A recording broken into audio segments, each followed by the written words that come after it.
imagine that you have two urns. One has got 10 balls in it and the other has 100 balls in it. Well, let's say they're numbered 1 to 10 in the urn with 10 balls and 1 to 100 in the urn with 100 balls. If you reach into one of those urns and it says number 8, which urn is it more likely to come from? The urn with 10 balls in it would be the more likely one. Now, imagine that we number each human being in terms of their birth order.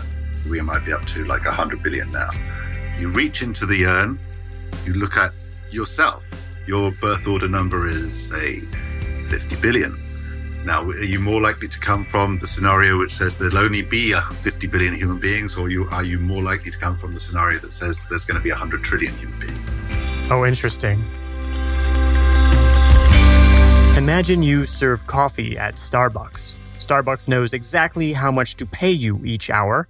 They know exactly how much coffee you can make. They know exactly what that coffee costs them. They know exactly what profit margin they want. Creative work is not serving coffee. You never know how long it takes for an idea to brew. When a breakthrough does come to you, the results can be unpredictable. Sometimes a project takes off, sometimes it doesn't. Some of that is due to skill. A lot of that is due to luck. If you're going to love your work, you need to know how to deal with uncertainty. If you write a book, what are the chances it will sell? When you launch this product, how much money will it make? Questions like these help you choose. Amongst the countless actions you can take, what actions are worth it? And when you do finally make a choice, and you look back at the results, do you really have a clear picture whether you made the right decision? What can you learn from the decision you made, which can make your future decisions wiser, more clear, better? When you're trying to love your work, you're dealing with uncertainty. Part of dealing with uncertainty is knowing how to be at least a little more certain in an uncertain world. It's as close as you can get to predicting the future. Dylan Evans had an intense experience with uncertainty. He was 50% certain that civilization would collapse within several years. So he sold his house. He gave up his job. He set out to learn how to survive the apocalypse. He tells the story in his book, The Utopia Experiment.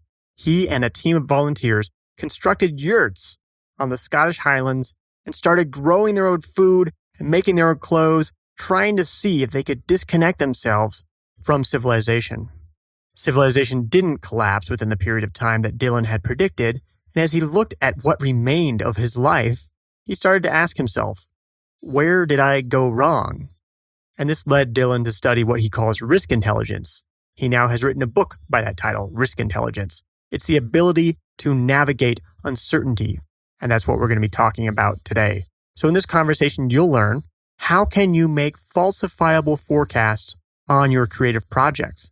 When you make falsifiable forecasts, you can start to score your ability to predict the future. If you improve your forecasting skills, you'll make better predictions and better decisions. Dylan says the difference between a good decision maker and a poor decision maker is that a good decision maker will rate the quality of his or her decision by the actual thought process going into the decision, not did it turn out to be the correct decision. Well, how do you rate the quality of your decisions? How do you rate the thought process that went into a decision? We'll talk about that. You may have fantasized yourself about unplugging from civilization. I know I have. I was curious, what is the one thing about civilization that Dylan realized that he was taking for granted when he did the Utopia Experiment? Here is Dylan Evans.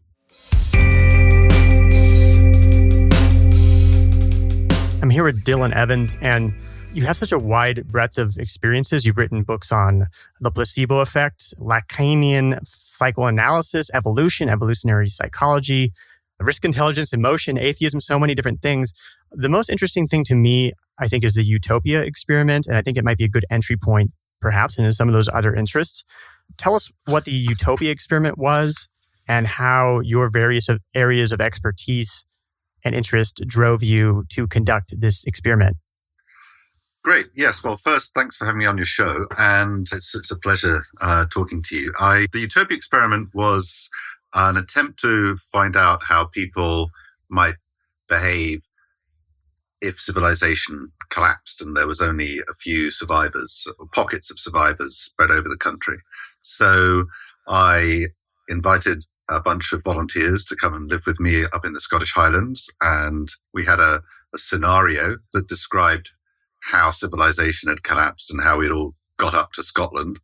And we had to live in accordance with that scenario and make our own accommodation, grow our own food, make our own clothes, make our own social rules, and to use that as a kind of living, embodied thought experiment, if you like, rather than just sitting in our armchairs and imagining how life would be in the aftermath of a social collapse. We kind of acted it out and see what the dilemmas would occur in that situation through actually living it.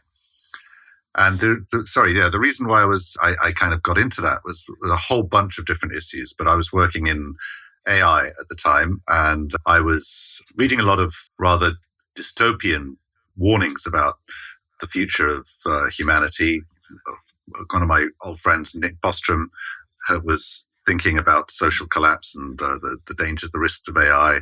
Bill Joy, and his famous article in Wired magazine, was talking about how the future doesn't need us because this technology is on the brink of perhaps causing an existential threat to humanity. So there's a bunch of concerns about technology, and there was also, the looming climate crisis and fears about sustainability coming from there too. And also tying in a third element, if you like, my kind of thinking in evolutionary psychology about how there's a sort of mismatch between our evolved predispositions and the technological environment in which we live, and wondering whether it would be possible, maybe even to be happier in a less technological environment. Right. And I assume you put so much into this project. I assume that you yourself believe that there was a decent probability of civilizational collapse within some time window around the time of this experiment. Is that yes, that's correct. I was subject to a number of interesting cognitive biases, let's say, that later on became a sort of subject for my research, because I was fascinated by the way that I myself had become kind of hypnotized by my own predictions, if you like. So as one of the interesting things about making predictions about the future is that the more you come to dwell on a possibility, the more you read about it, the more you think about it, even if you are not explicitly coming to believe in it, you nevertheless find yourself thinking of these scenarios as more probable. So even though I began by just researching the probability or the likelihood of some very extreme scenarios and not necessarily giving that much credence to them, after a while I began to think of them as more and more probable, and I became, for a while, a committed doomer, let's say. And right. I began to think that there was a very high probability of social collapse. I believe I've read something from Philip Tetlock talking about this bias in terms of predicting a scenario. As you think about scenarios, perhaps you give them a higher likelihood than you might otherwise, I guess. That's right. Think them through, yeah. Yes, Philip Tetlock and his work has been quite influential later on in my work about risk intelligence, precisely because of this probability. One of these biases is, as you say, the more you think about something, the more likely you are to think it is going to occur. And your interest in risk intelligence, was that before or after interwoven with this experiment? It really came up after the experiment, because I realized that my thinking about risk had been very unintelligent before. And it is a particular moment, just as I was sort of beginning to do the experiment, I had an encounter with Nick Bostrom, who I talked about just a bit earlier. And Superintelligence, amazing book. Yeah, fantastic. And he's an old friend of mine, because we did our PhDs together at the LSE. And so, he was doing his PhD at the time on the doomsday, on the doomsday thought experiment, which we can talk about later if you like. But he asked me at one point, he said, okay, Dylan, an interesting experiment, but what probability do you think there is that something like this is going to happen in the next 10 years, that civilization will collapse? And I came right out and said, I think there's about a 50% chance. And he was really shocked by that really high estimate. And later on, after the experiment was over, I reflected on that and I thought, hey, that's a really good question, because it forced me to put an actual number on something. And then later on, I could see, when I remembered that number, I could see there was no way I could fool myself that I'd been sort of more rational than I had been. And I could remember that actual number as sort of indicative of my thinking at the time, and the extent to which I'd really sort of was massively overestimating the chances of a social collapse.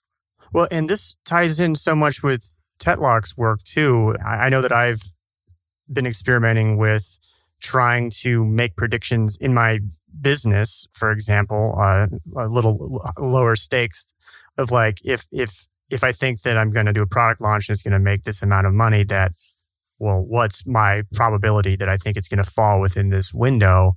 And I like what you said about that you liked that you had given a probability to it, because then you remembered it and later on you couldn't say, yeah, well, I said there was a distinct possibility and that means possibility and it didn't happen. And so therefore you can sort of move I don't know if that was moving the goalposts or not.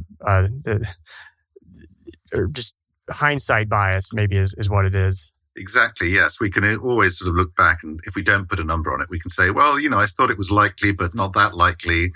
But and those are ambiguous words, so we can reinterpret them later on to make ourselves sound a little bit more like we were maybe not as wrong as we turned out to be. So I think, putting a number on something and writing it down, or at least trying to remember exactly what that number is a really good way of holding your future self or your previous self to account. Yeah, and I have to give you some credit that you might be reluctant to give to yourself, which is that you can't necessarily rate the quality of your decisions based upon outcomes. Is that a thing that you think about as well?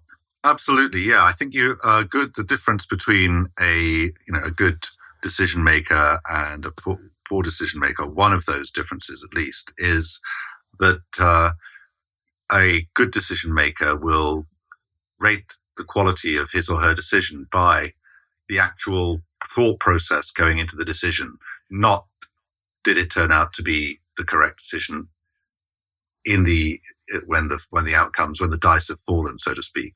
That can be just luck. So it's better to make a decision that turned out maybe not to be successful, but was the right decision given the information you had, than to make a lucky decision that turned out okay, but was actually just a fluke. Because in the long run, it's the first kind of decision that is going to be one that pays off. Right. And this is harder to do when you do have a good outcome, to say, that was a good outcome, but my thinking was flawed on this. Right. And so I think it's important to remember, when you make these decisions, to be able to really make sort of keep a record of the kind of factors that you considered and the reasoning that you went through. And then you can check back and then see whether or not the decision itself, was whether the factors that you considered were the ones that linked in with the outcome, or whether it was, just luck. Yeah. And I mean, just to give a real world example back to my own predictions that I make in my own business, inspired by Tetlock's work. I also read this in Risk Intelligence, your book, which is basically that if I have some sort of baseline number of the last time I launched this product, I made this much money, and here are my list of factors that may affect that number going up or down that are different this time around, then I can kind of say, well, that's probably going to increase 20%. That's probably going to decrease my earnings 30%. And then kind of combining those together to come up with some kind of new prediction. And then after the fact, if you're right or wrong, you can start to rate the quality of your decision based upon, well, and I'm just thinking this through. I don't know if this is maybe the best way to do it, but what do I believe really did affect my prediction, and was that a factor that I considered? Is that how you might rate the quality of your decision rather than based upon the outcome? Yes, I think you for one, there's several ways you can measure the decisions. I mean, one thing is just to see whether you're calibrated to begin with. So when you take a whole bunch of your decisions, do the probabilities that you've assigned to each prediction or each factor, do they turn out to marry up with the actual frequencies of the outcomes? So these are simple. You can use something called the Breyer score to measure this. But you also need to look at the factors going into each individual decision. And so if you're betting on horses, for example, you might build a model in which, and it doesn't have to be an explicitly linear model or something. It can just be something very informal where you're weighting various factors. You say, well, for this horse, I think this horse is going to win because it's won on the last two races and it's ridden by a good jockey, for example, and it prefers this kind of ground when it prefers a rather dry ground, for example. Mm-hmm. And then you can see later on, well, perhaps the ground was very dry, but the horse it's not really working well on that kind of ground, or perhaps it rains and the horse still wins. So you maybe then begin to think about whether these individual factors, maybe you're overweighting them. You may have to weight them down, and the next time you make that kind of consider that kind of that scenario. And you mentioned Breyer score. Is that kind of a between 0.1 at meaning basic 10% probability and 1.0 is certain probability, or 0 meaning certainly not going to happen, and 1 meaning certainly going to happen, with 0.5 meaning that you're basically completely uncertain? So the Breyer score is the way of evaluating those probability predictions. When you make what you'll do is, typically when you're trying to calibrate your own ability to make probabilistic forecasts, is you'll make a bunch of forecasts. You'll say, so for example, the chance that my business is going to turn a profit next week, or profit above a certain margin next week, and the week after, and the week after that, and put a probability against each one. The probability can be expressed, yes, as a number between 0 and 1, or it can be expressed as a percentage. It doesn't really matter which way you do that. But then the Breyer score is a way that's used to take a whole bunch of your estimates and say, how good a decision maker, how close to perfect calibration were you? Perfect calibration would be that every time, for every time that you say that there's a 10% chance of winning, or a 10% chance of something happening, in the long run, 10% of those outcomes should actually happen. And 9 of the times it doesn't happen, and then 10 of the times it does. Right. Or 1 of the times, sorry. Yeah. 1 out of 10.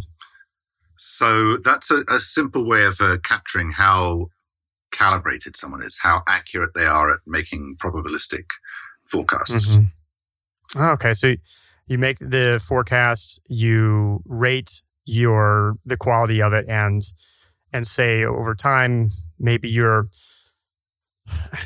we're probably going to get in the weeds here and maybe lose some listeners, but I'm certainly curious about it, because the way that I do it is, say, with a product launch, and I've been messing around. I don't know the exact right way to do this.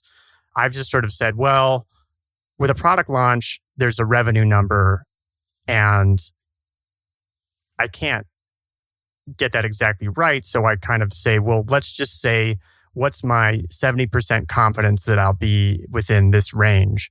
And then, so that I can prevent myself from making it easier on myself, I then restrict that range to, I think, 30% change between the bottom and the top. And 30% is the remainder of 70%, but that's just my arbitrary, what I've been trying so far. But does that make sense to you? And do you have any advice for me on how to better rate my decisions in predicting something when there is a range that I'm trying to hit?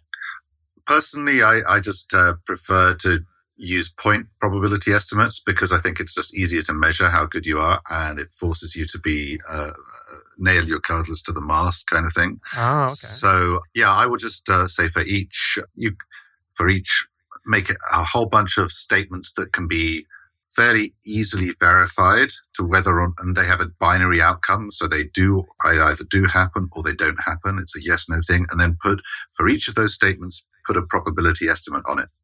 So for example, that John Bolton will be forced to testify before the Senate, then put a probability on that, 35%, 40%. And then when it happens, mark it down as, well, did it come true or not, your prediction? And then you can use something like a Brier score to calculate overall for a whole bunch of probability estimates how good you are at doing but that one's binary, it's like you can easily, and so what can you do about times when there's a range, like with revenue? So with revenue, I would say it's going to be, what's the chance that it's going to be within a certain range? What's the chance that it's going to be over a certain threshold or under a certain threshold? And so I'd make them all into binary predictions and then assign a probability to each of those. Right. So, okay, I'm thinking this through again. So I basically, like I said, I'm 70% confident it will be within this range, and then I try to restrict that range. And I mean, that kind of becomes a binary so your problem then, doesn't it? Is it in the range or is it out? Exactly, yes. Okay. And then but by choosing 70%, that helps me perhaps with less data come up with my Brier score, because I can constantly, I'm always choosing the same confidence, 70%, and that it will be within this range. And I don't know if that was outside of your advice or not, but then I can always, within 10 predictions, I can know, well, did I get 7 of them right? You'll, I think, what you'll do is each time you get feedback. So if you do make as many predictions as you can each week, and then each week calculate your Brier score or use some other method to, usually the Brier score is the best. You should be then, each week you should be getting feedback on how good you are at making those predictions. And then each week you should see some kind of improvement. If you're going back then checking the predictions that didn't come true, or the predictions that were way out, the predictions that where you put a high number on the probability, and yet it still didn't come, to thinking about those, why were you overconfident on that? Why were you less confident on something else? You generally find that, it's that feedback that will gradually calibrate you. So you should be appropriately confident. Yeah. And it's been helpful for me so far, certainly, because a lot of times in my business, I would just do a thing and maybe not really report to anybody what I thought my reasons were that something would or would not work, and then maybe change my story afterward. But as I put these in my income reports and make these predictions, and then later on rate them, and I don't know, supposedly over time that will improve my decision-making skills, and maybe that will transfer into some other things in life. So we got down that decision-making rabbit hole, or the risk intelligence rabbit hole, by way of that Utopia experiment. I imagine other people are curious about this Utopia experiment and how things turned out. Like what were there any surprises that you ran into in the course of this experiment? Yes, a whole bunch of surprises. So I was hoping that we would be able to construct a kind of a society where we would make our decisions more collectively, and where we would manage to avoid kind of the typical alpha male kind of power broker at the top. And so as the founder of this experiment, I was naturally sort of, I guess, poised for that kind of role. But because I didn't occupy that role and was hoping that then we could make our decisions more collaboratively, what resulted, and perhaps this isn't a surprise looking back on things with hindsight, but was a power vacuum. And so what people really, I think, in these situations, they tend to want a lot more certainty than is consistent with kind of rational decision making and a sort of more flat power structure. And I think that this is something that, again, terror management theory talks about this, where we, in a situation where our survival is at stake, where all our normal routines are disrupted and the normal context of our lives is somehow threatened, we tend to look for more certainty. And so we often find the rise of more authoritarian leaders in these situations. And if someone isn't sort of offering that guidance, then people will step in and try to provide that themselves. So people want kind of maybe more certainty, more sort of the ability to impose sort of stricter punishments and stricter rules than would perhaps be the case in a more situation of greater plenty. So another big surprise, perhaps again one which, looking back on it, I should have foreseen, was the incredible power of the scenario to become a reality for people, and to see that scenario as something real rather than just something they were acting out. Now, this is a bit, like the Stanford prison experiment, which again that's something that there's a lot of criticism about. Controversy, yeah. Yeah. So, I think we should be careful about sort of interpreting or over-interpreting that. But I did see something rather similar to that occurring in the experiment, in the sense that for example, when someone stole something, there was a lengthy discussion about the kind of punishment that should be imposed on this person, and should we cut their hands off or impose some other kind of very drastic physical punishment. And when people tried to point out that, hey, this is, just we should, the police might be interested if we did something like that, people were saying, well, look, there aren't any police around because civilization has collapsed. And at that point, you begin to wonder whether people have, they're really talking about the experiment or reality, or whether the distinction between the two is somewhat blurred. So that was, it gets a bit, and we were really, away from anyone, far away from kind of civilization. So I think, that it's perhaps easier to drift into those sort of kind of illusions when the normal reality is kind of, you're blocked away or cut off from it, like they were also in the basement of the Stanford psychology lab. Can you describe the settlement and the scenario the hypothetical scenario that brought all of you there? Right. So the settlement was on a place called the Black Isle in north of Inverness in the Scottish Highlands. It's not actually an island, but it's a peninsula, and there are some fairly remote bits. So the scenario we were acting out was based on a combination of a kind of perfect storm of economic factors, environmental factors, technological disruption coming together to kind of cause supply chains to snap, and then that leading to a kind of civil order crisis in the UK and globally. And then eventually, the cities running out of food, people trying to get out of the cities, trying to make their way, running out of petrol. So most people wouldn't get very far. And this is the kind of doom scenario that maybe the kind of survivalists have already considered, and some science fiction considers. It was really a device to kind of enable this experiment to get off the ground, and to imagine that a bunch of people had made it far enough away from the major city centers to be safe from the kind of collapse and the sort of mayhem that would result, and to try and start life anew. And then you had yurts. How many people were involved? What was the kind of starting point of the settlement? So there were about 20 people, usually sometimes down to, sometimes one or two people, and if they left, it might go down to 15. We'd try to get in one or two other volunteers then to bring it back up to 20. So between 15 and 20 it sort of fluctuated around that.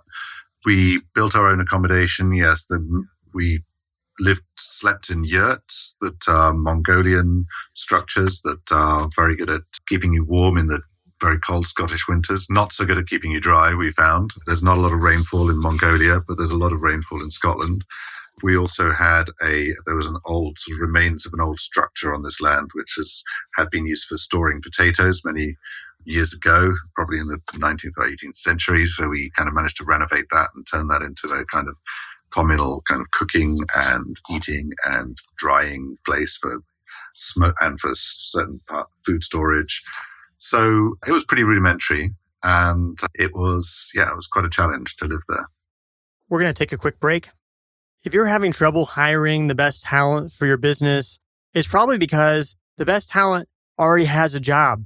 The best talent is never looking for a job. So how do you get your job post in front of the best talent if they're not looking? You go somewhere they're already spending time. You know that LinkedIn is a hot social platform for professionals. You heard Robbie Abed talking about it a few episodes ago. So what if you could get your job openings in front of the best professionals, the ones who are already spending time on LinkedIn? You can do exactly that with LinkedIn Jobs. LinkedIn has the deepest, most up-to-date, most insightful data set on professionals. They use that data to match your job opening to qualified professionals. Many of them aren't even actively looking for a new job because they have great jobs, because they're top talent. LinkedIn will promote your job opening across their platform. They will target the professionals who are the best fit for that job. I think it's brilliant because the best talent isn't actively looking for a job, yet LinkedIn is still able to reach them. So it's no wonder that a person is hired every 8 seconds with LinkedIn.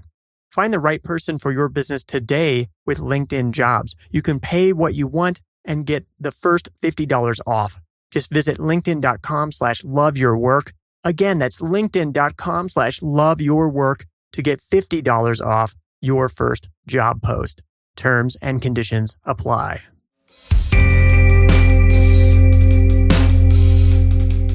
And I mean, there were some ways in which you obviously had to. How did you think about how you were plugged into civilization? I mean, if there were some ways that you were plugged into civilization that you could not escape. Right. So this is, one of the ironies, I guess, of trying to do something like this is that it's very easy to imagine that you can cut yourself off from civilization. And it's actually, really much harder than people maybe imagine. Anyone who's tried this in an intentional community, there's lots of them in the US, will know what I'm talking about.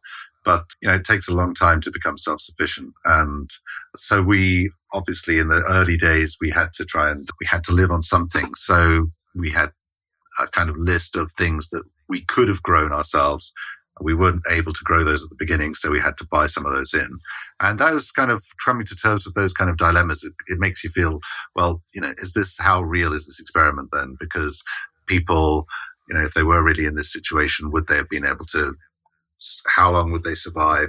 Maybe it would work if some people had started setting something like this up in advance, or as the sort of early warning signs of civilizational collapse began to appear on the horizon, and some foresighted people might begin to set up a community like this. There's some hope of surviving, but we tried to simulate that by having a sort of gradual decrease of the available kinds of that we were allowed to consume there. So stuff that maybe as supply lines gradually begin to at first gradually erode, there's a gradual decrease of the kind of things that you can lay your hands on until you end up in a situation where you can only really eat and consume the things that either you can grow yourself or catch, or you could trade with locally if there were some other groups that had slightly different resources. So, I mean, those are the sort of things that we thought about while we were doing the experiment and tried to kind of make as realistic as possible given the constraints. So for a little while there, you're maybe going to the grocery store and buying some things and saying, well, maybe the grocery store still has some stuff that can be ransacked for a little while, and that fits into our scenario. Yeah, I mean, and that's what we ended up doing, and it's kind of it is kind of makes you think about each individual thing that you're buying or you're consuming in terms of what are the where did this come from? How far did it take to get here? How likely is it that we could have access to this 1 month into a kind of gradual or more rapid crisis? how likely is it we could have access to this after 3 months? And so, and what's the speed at which these collapses occur? People talk, for example, about the fall of the Roman Empire. That didn't mean that overnight everyone in, say, the periphery of the Roman Empire suddenly lost access.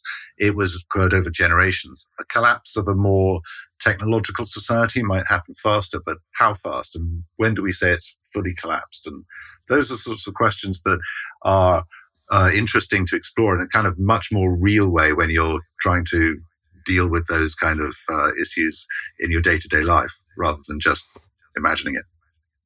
Well, you mentioned Nick Bostrom's doomsday thought experiment. Can you describe that? So this is his doomsday argument. He actually, I think he didn't make it up himself, but he was writing on this as part of his PhD research on observer bias. And it's to do with risk and probabilities.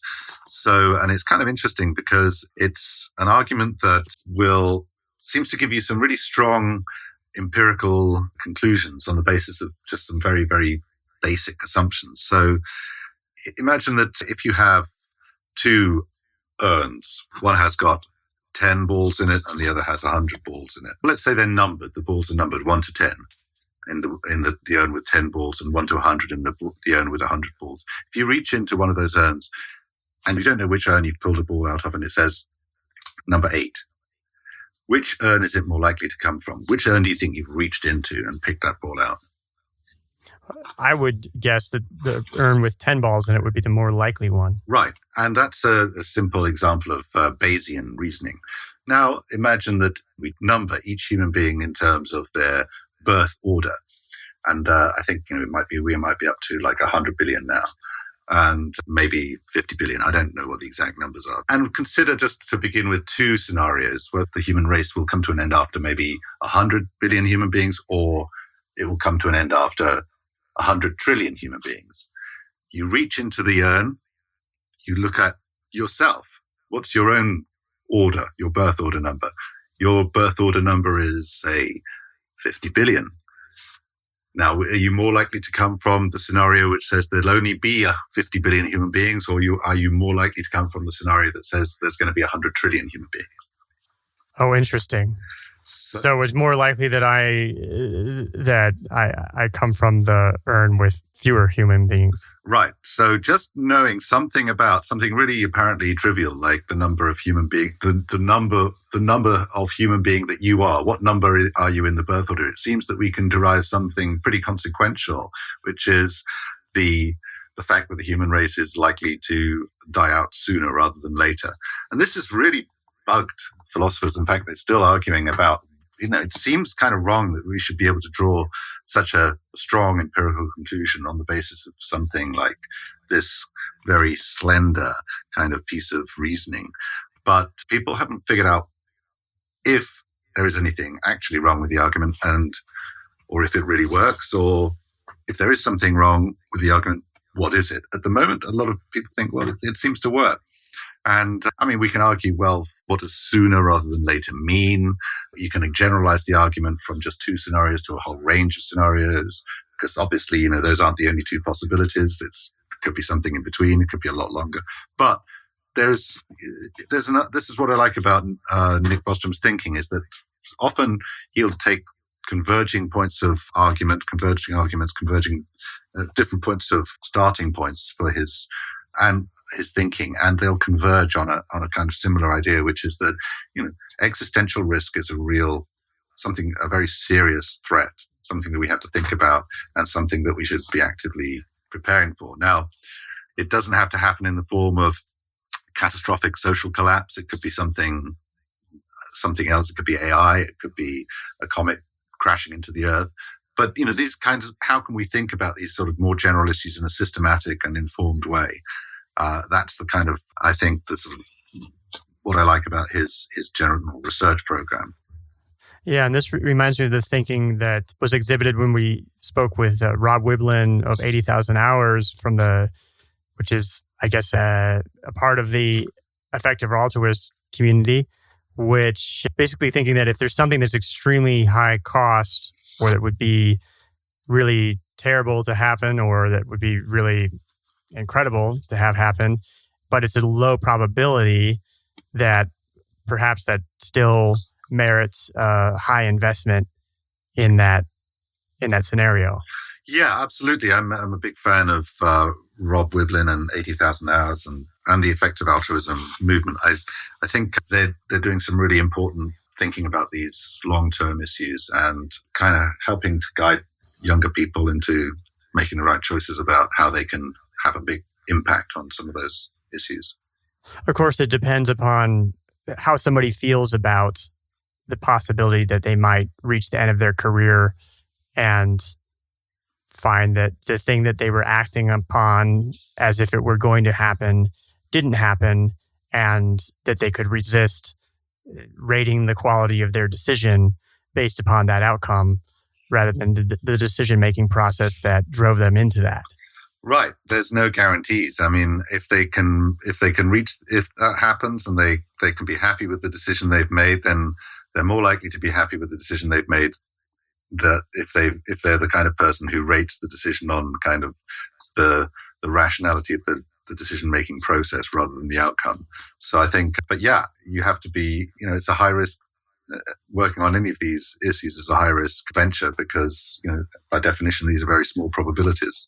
So, you have to be kind of interested in the thing for its own sake as well, I think. You have to have the risk appetite or the risk tolerance to do it. It also makes me think about the very common heuristic that people have about making decisions sometimes where they seem to optimize for how they're going to feel on their deathbed.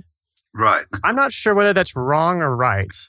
It could. It's very hard to say, isn't it? Because it could be a very small moment and a very brief one. So it'll be sort of rather. Or you might not be aware of it. And you might not be aware of it. Right.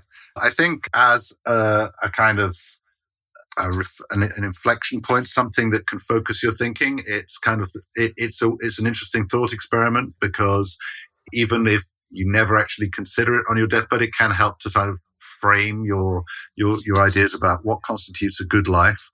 But yeah, I mean, people differ also in terms of the kind of how much weight they place in their decisions on, say, maximizing something positive or maximizing a positive outcome for others, or whether they want to minimize regret avoidance.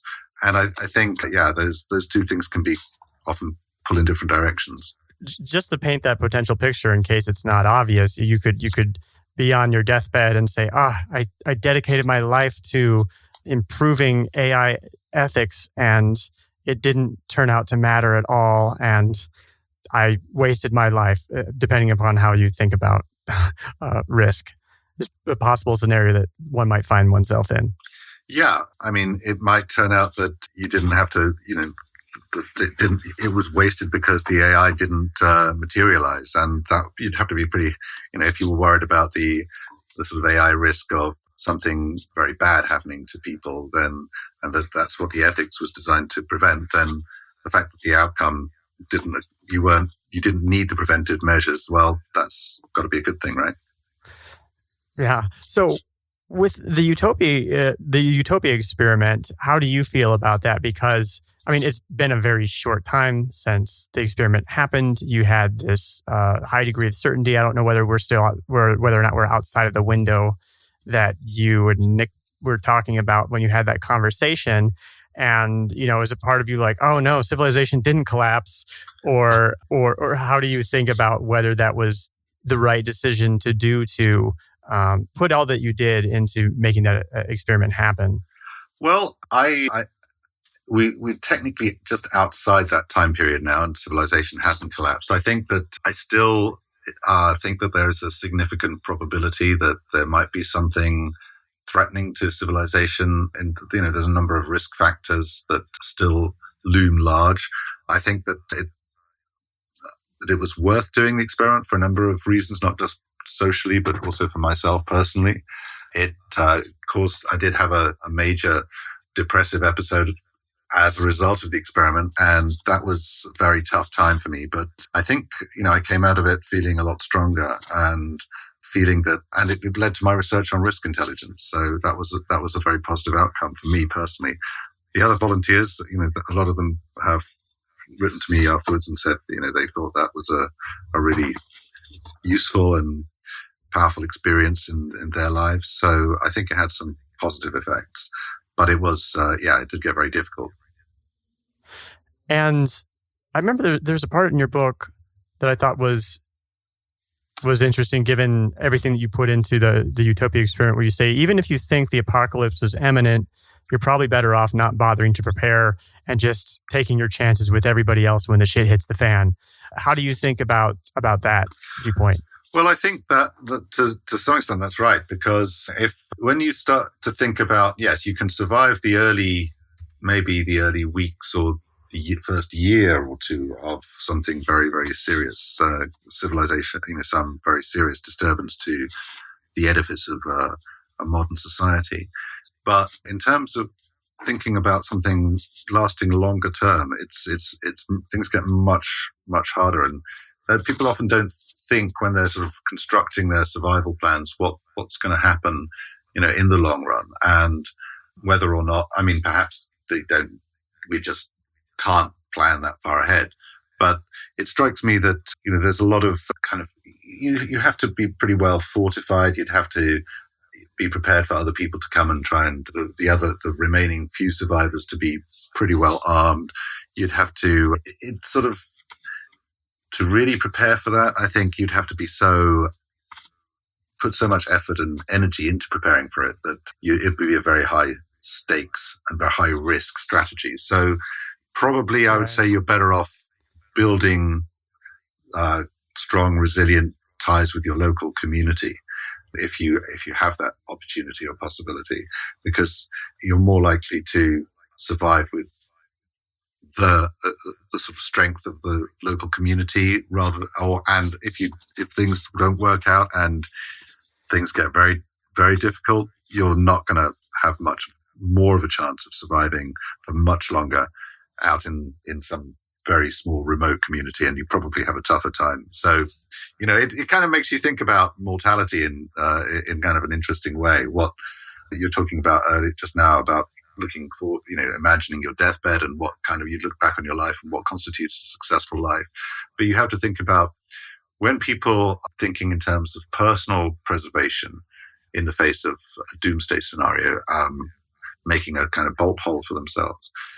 What is going on there is really, I think, something much deeper, is a sense of like thinking for some kind of ultimate guarantee for survival, and thinking that you can somehow, there aren't any guarantees. You have to accept your mortality, and you have to accept that you're going to die one way or another, unless you believe that, that we're on the cusp of inventing some medical technology that will indefinitely preserve us. So probably and even then you have to contemplate the possibility that it's not going to work. You get hit by a car. And or the electricity that upholds the cryogenic suspension facility will fail. The power. That you have to consider this as a possibility, and you have to make your peace with that. It's interesting you mentioned the cryogenic freezing, because I believe Nick Bostrom has an anklet on that says he'll be cryogenically frozen. Right, and I know a couple of other people who have similar commitments, and I think that's great. It's sort of fairly, if you've got the savings and it's pay perhaps not much of investment for a pretty high outcome, a high value outcome. I think that's. I think the probability of that actually panning out is extremely low. So it's not really something that I would personally do, but I think great. It's a roll of a very, very large roulette wheel. Exactly. Yeah. And so why not? If you want to put your money on that, then I guess it's better than, if it gives you a slight chance of surviving, then maybe I don't think that personally, I don't think it's very likely. You're right. And how did this experience make you think about, well, I guess we had he called himself a sane prepper on the show, John Ramey. How does this make you think about short-term issues such as, there might be an earthquake and you're 2 or 3 weeks without food or water? Did this change your approach to hedging for scenarios such as that? I think that's a pretty good, pretty sensible thing to do. I think it depends a lot on where you are, but if you have the possibility of making your house or your sort of disaster proof for a while, having some basic supplies of fuel and food strikes me as a sane thing to do, and it can be fun. So if you've got kids, that can be quite kind of a fun activity to do as long as you don't scare them too much. And yeah, I think I've always sort of been someone who is like intrigued by, well, how much can I do on my own? How could I substitute? What could I do if I couldn't get hold of this one particular thing? Could I make this? Could I have a way of making my own toothpaste? Could I make my own toothbrush? Could I make my own soap? Could I just interesting to think about. Then also increases your appreciation for the amazing things that we have access to while things are going well, and the amount of incredible design work that just goes into something as simple as a pencil, to take that famous example that I quote in the book about. Nobody knows how to make a pencil. Exactly. Right? No one person. Right. And so I think that increases my appreciation for the sort of amazing sort of webs of interdependence that we've created through capitalism, basically, and economic progress. So I think it can be quite a useful consciousness-raising exercise.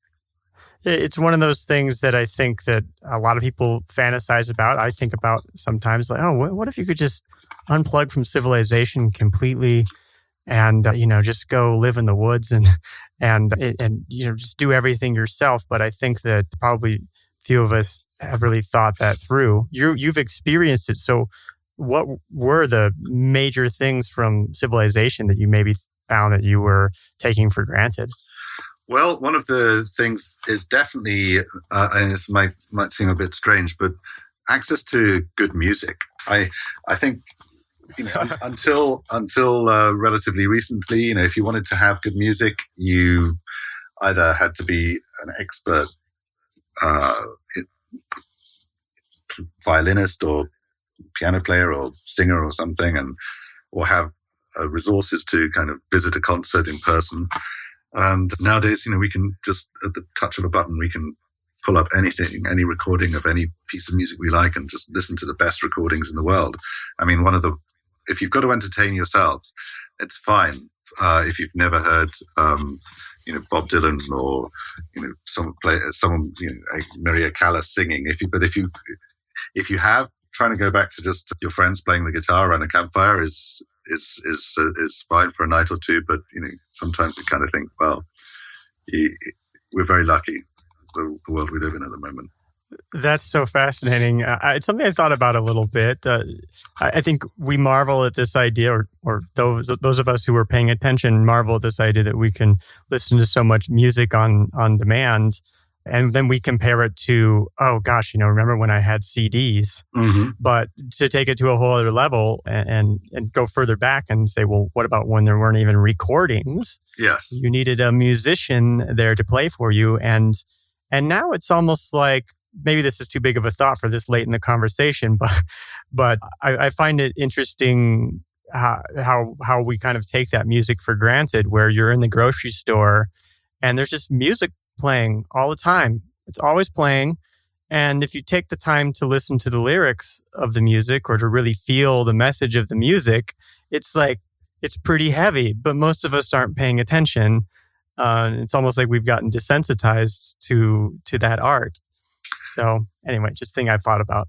Yeah, I think generally having some time away from civilization, living, even if it's just, a few days wild camping or something like that, can be really, really healthy and make you really appreciate the kind of things that we take for granted, like, ready access to music and so on, or Right. ready access to books as well. And podcasts. And podcasts, absolutely. You used to have to actually have conversations with people. Now you can just listen to other people talk. And yeah, it's great. And you can listen to it on demand. You don't have to sort of wait. You can just summon up someone to kind of entertain you. And there are people who are on different continents who have never met in person before too. So there's that element. Absolutely. Well, it has been wonderful meeting you virtually. I've enjoyed many of your books, including the Placebo. Was it called Placebo? Placebo, The Belief Effect. Oh, yeah. I really enjoyed that book. That's a really fascinating book about a topic that I think people have a lot of misunderstandings about. You have a tremendous catalog of fascinating books, the Utopia Experiment being one of them. It's a page turner.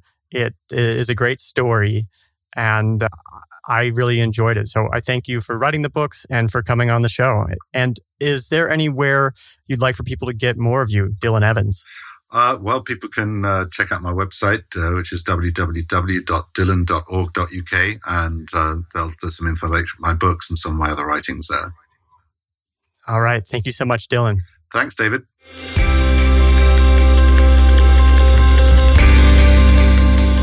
I hope you enjoyed that conversation with Dylan Evans. I want to thank those of you who have mentioned my work on social media. On Twitter, Cape Horn Chai, that is Cape Horn Illustration, also known as Phil Thompson, who has been on the podcast before. Thank you for sharing on Twitter. On Instagram, at Sunny Enslin.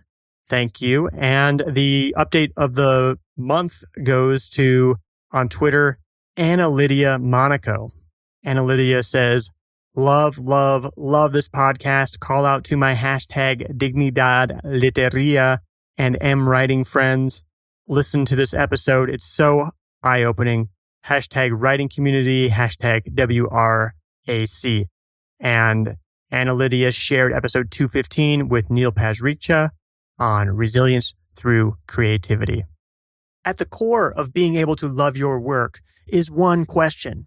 Where does the money come from? Does the work you do make humanity better? Do the products you use help you grow as a person? That's why supporting Love Your Work on Patreon is good for all of us. I can focus on making a great show so you can become a better human. It's an honest exchange, value for value.